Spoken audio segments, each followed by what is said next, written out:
Halo teman-teman, jumpa lagi dengan aku, Linda. Kita lanjut ke bagian 18 ya.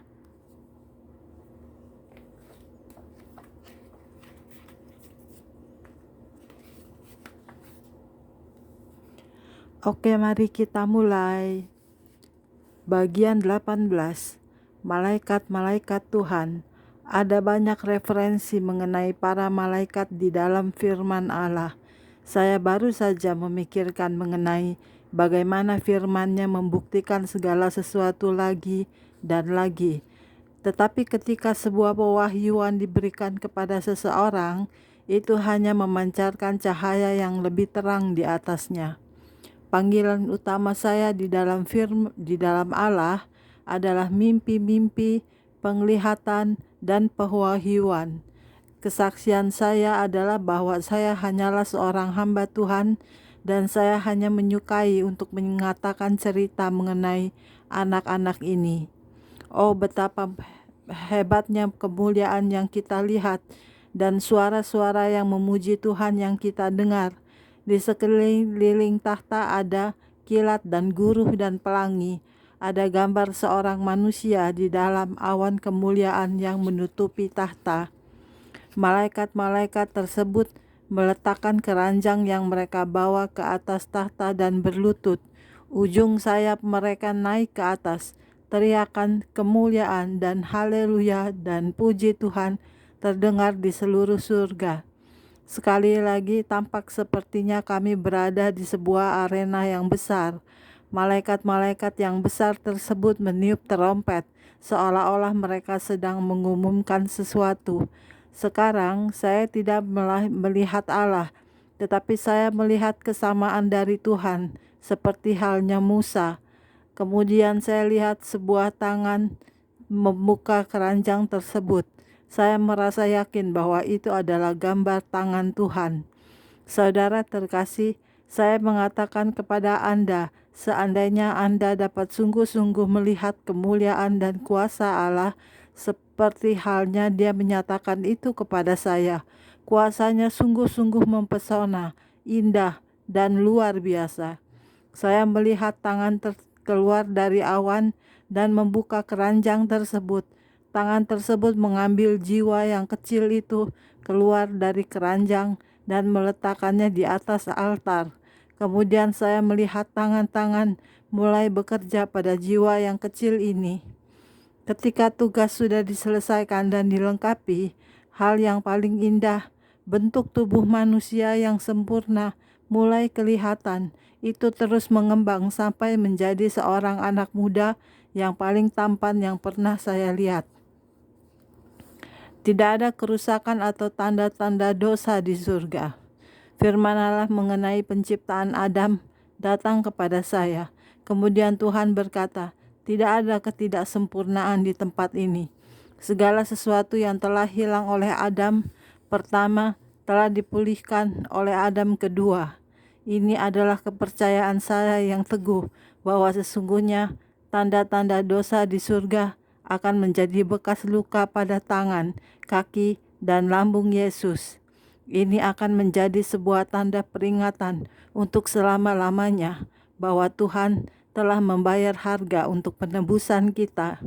Kemudian saya melihat apa yang saya rasakan pada bagian atas kepala Allah. Itu kelihatan seperti bulu yang putih metah. Transformasi yang mengagumkan terjadi ketika Allah menghembuskan nafas ke bayi yang masih kecil ini. Dan bayi tersebut sungguh-sungguh menjadi ciptaan yang sempurna. Para malaikat mulai berteriak dan memuji Allah. Ketika saya memperhatikan manifestasi kuasa Allah yang luar biasa ini, semua pertanyaan yang pernah saya tanyakan mengenai apa yang terjadi dengan anak-anak dan bayi-bayi hilang sama sekali. Sekarang saya mengetahui tanpa keraguan bahwa mereka berada di tangan Allah, dibuat menjadi sempurna. Kemudian malaikat dan saya pergi ke tempat yang tinggi, sisi yang tinggi dari sebuah tempat di surga. Ada pohon-pohon yang begitu indah di mana-mana dengan segala jenis buah-buahan. Saya melihat bunga-bunga dari setiap gambaran. Saya dapat melihat segala jenis burung. Beberapa di antaranya belum pernah kita lihat sebelumnya. Oh, betapa indahnya surga yang begitu luar biasa ini. Kami pergi ke tempat yang sangat tinggi ke bagian lainnya. Saya bisa mendengar teriakan kemuliaan seorang malaikat besar yang mengenakan jubah panjang yang berwarna putih berdiri di samping sebuah gerbang. Dia berada di belakang meja.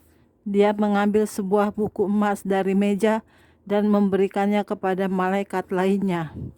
Malaikat yang menerima buku itu langsung membukanya dan huruf-huruf yang begitu cemerlang, sinar yang berkilauan memancar darinya dan mulai bercahaya. Itu mengingatkan saya akan jutaan kembang api yang berlomba dengan serentak.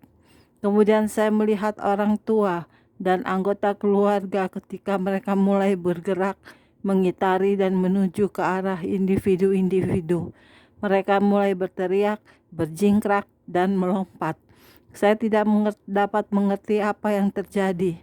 Malaikat tersebut berkata kepada saya, "Ini adalah orang-orang terkasih yang mengenal anggota keluarga mereka, orang-orang yang tubuhnya terkoyak, cacat, timpang, atau mati secara prematur, sekarang berada di tempat yang penuh kesempurnaan. Mereka telah dibuat sempurna. Di surga, Anda akan mengenal setiap orang. Anda akan mengenal Abraham, Ishak, dan Ayub, dan Yakub. Anda akan mengenal Musa dan semua nabi. Anda akan mengenal semua murid-murid dari perjanjian baru. Anda akan mengenal setiap orang di surga. Anda akan mengenal seperti Allah mengenal Anda. Anda akan mempunyai pengetahuan yang sangat ekstensif." Malaikat itu berkata kepada saya, "Marilah, engkau akan memasuki bagian dalam gerbang ini." Itu adalah gerbang yang paling indah yang pernah saya lihat di surga. Itu didesain seperti sebuah gerbang taman dengan kayu-kayu di sekelilingnya. Tetapi itu dibuat dengan apa yang tampak seperti batu atau pualam. Bunga-bunga yang indah bertumbuh di sekitarnya. Kami pergi melalui gerbang dan menyaksikan semua kegembiraan yang luar biasa dan reuni dari semua anggota keluarga Allah.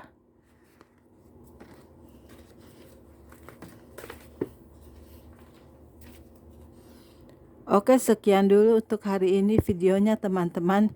Kita lanjut di video berikutnya ya. Terima kasih. Tuhan berkati kita semua. Amin. Bye-bye.